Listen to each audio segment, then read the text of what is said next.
And that is why I said I uprooted the British imperialism from Uganda, and the Ugandans now pure Africa.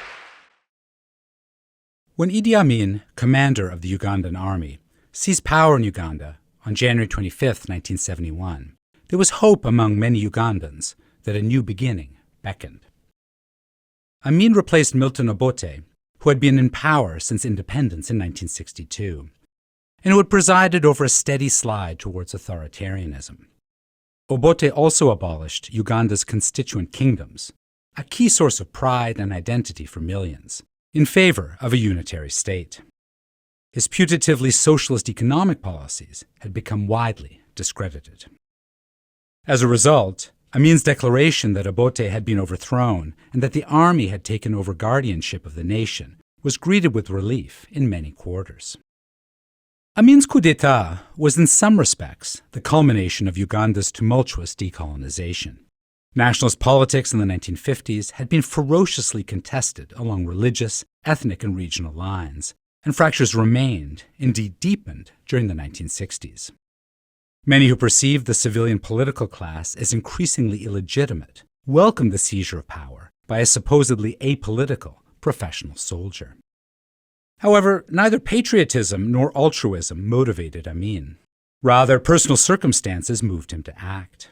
His own position had become perilous in the months prior to the coup, as his relationship with Obote deteriorated. He had been demoted from his former post as commander of the Ugandan Armed Forces, and he had recently learned of his impending arrest on the charge of misappropriating public funds. In any case, following a brief honeymoon period in which the new regime enjoyed some public support, the nature of Amin's government soon became appallingly clear. He carried out bloody purges of soldiers from rival ethnic groups, while his brutal security forces clamped down on dissent and increasingly unleashed violence with impunity. He summarily expelled the Ugandan Asian community, numbering in the tens of thousands, and distributed their wealth and property to his own people. His administration was chaotic, with atrocities carried out by individuals loyal to him, and thus acting beyond what remained of the law.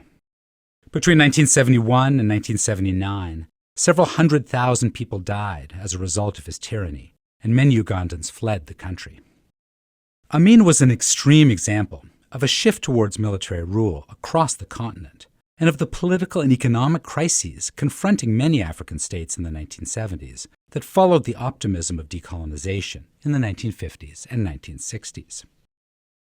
To some extent, Amin could be seen as representative of pre-colonial military culture, the resurgence of an idea deeply rooted in the region that military leaders made the best political leaders, and that army and state were indelibly intertwined. Yet Amin himself was also very much the product of British colonial rule. As a young, semi-literate man from the Kakwa ethnic group in the far northwest of the Ugandan Protectorate, he had been recruited into the King's African Rifles, the British colonial regiment in East Africa. It was British policy to target for military recruitment communities on the peripheries of their territories and groups identified as martial in culture and physiology. Idi Amin served the British with some distinction, including in Kenya during the Mau Mau uprising in the 1950s. He drew praise for his vigor and loyalty from commanding officers, who nonetheless commented that he was intellectually challenged, not untypical, and usually racially framed. Perhaps for those very reasons, at least in part, Amin, while initially supported by the British, who saw him as an ally compared to the leftist Obote, quickly became hostile to Britain and to the West in general.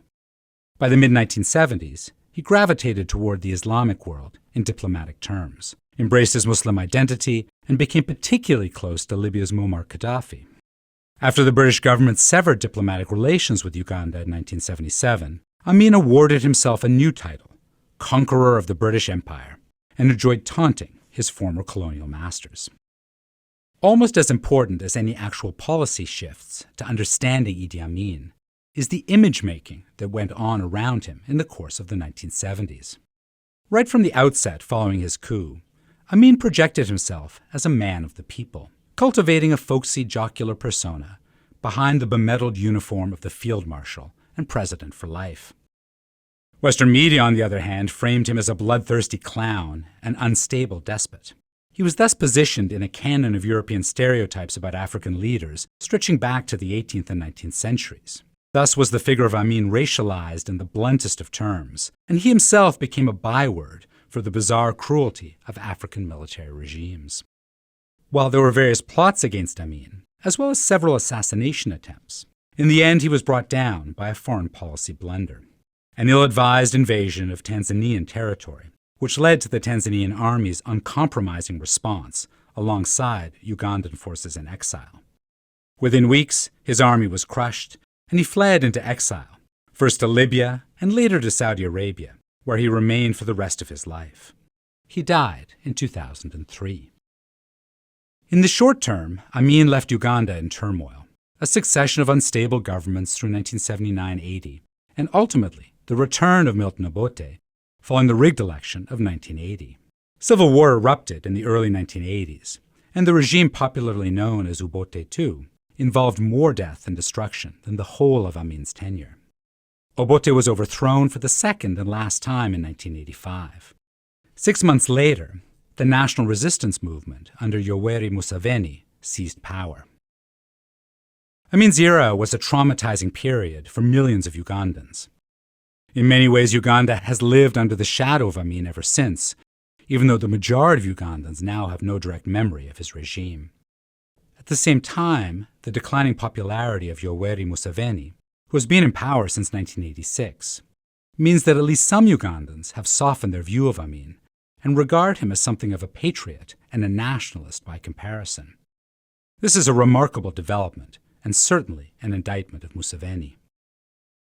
In the longer term, Amin's reign marked a decisive shift toward the politics of violence in Uganda and the militarization of politics, most visibly manifest in the proximity of the army to political power and in the expansion of the security state. Since Amin's coup in January 1971, Uganda has not had a peaceful transfer of power.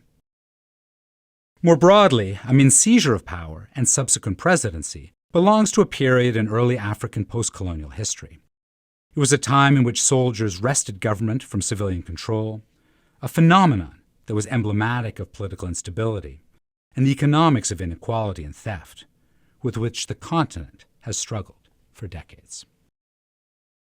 He is a criminal who has robbed our brothers of his land, and through the policy of apartheid